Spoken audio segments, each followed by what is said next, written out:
ನಮಸ್ತೆ ಕನ್ನಡಿಗರೇ, ನಾನು ನಿಮಗೊಂದು ಆನೆದು ಒಂದು ಕೆಲಸ ತೋರಿಸ್ತೀನಿ ನೋಡಿ.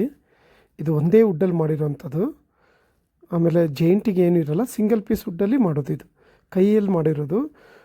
ಒಂದು ಸಾಲಿಡ್ ಪೀಸ್ನ ರೆಡಿ ಮಾಡಿ ಅದರೊಳಗಡೆ ಒಂದು ಹೋಲ್ ಮಾಡಿ ಒಳಗಡೆ ಇರೋ ಮರಗಳನ್ನೆಲ್ಲ ತೆಗ್ದು ಮಾಡೋಂಥದ್ದು. ಮತ್ತು ಮರ ತೆಗ್ದು ಅದರೊಳಗಡೆ ಒಂದು ಮಗು ಎಲಿಫೆಂಟ್ನ ಸೃಷ್ಟಿ ಮಾಡಿರೋದು ನೋಡಿ. ಎಷ್ಟು ಚೆನ್ನಾಗಿದೆ. ಒಳಗಡೆ ಮಗು ಎಲಿಫೆಂಟ್ ಕಾಣ್ತಾ ಇದೆ. ಸೂಕ್ಷ್ಮವಾಗಿ ಗಮನಿಸಿ. ಇದು ಒಂದೇ ವುಡ್ಡಲ್ಲಿ ಮಾಡಿರೋದು, ಯಾವುದು ಜೈಂಟಿಂಗ್ ಇರೋಲ್ಲ, ಸಿಂಗಲ್ ಪೀಸ್ ವುಡ್ ಇದು ನೋಡಿ. ಇದೆಲ್ಲ ಹ್ಯಾಂಡ್ಮೇಡ್ ವರ್ಕು. ಎಷ್ಟು ಸುಂದರವಾಗಿ ಕಾಣ್ತಿದೆಯಲ್ಲ, ಎಲ್ಲ ಕೈ ಕೆಲಸ ಇದು. ಮತ್ತು ಆನೆ ಸುತ್ತಮುತ್ತ ಮರಿ ಆನೆಗಳು ಇರೋ ಥರ ಮಾಡಿರೋದು, ಸಿಂಗಲ್ ಪೀಸ್ ವುಡ್ಡಲ್ಲಿ ಮಾಡಿರೋದು. ಇದು ಹ್ಯಾಂಡ್ಮೇಡ್ ವರ್ಕು, ತುಂಬ ಫೇಮಸ್ ಇದು. ಎಷ್ಟೋ ಜನಕ್ಕೆ ಈ ಕಲೆ ಬಗ್ಗೆ ಗೊತ್ತಿರತ್ತೆ. ಗೊತ್ತಿಲ್ಲದಿರೋರು ನೋಡಿ, ನಿಮಗೆ ಎಲ್ಲರ ಮೈಸೂರು ಬೆಂಗಳೂರು ಹತ್ರ ಹೋದರೆ ಖರೀದಿಸಿ.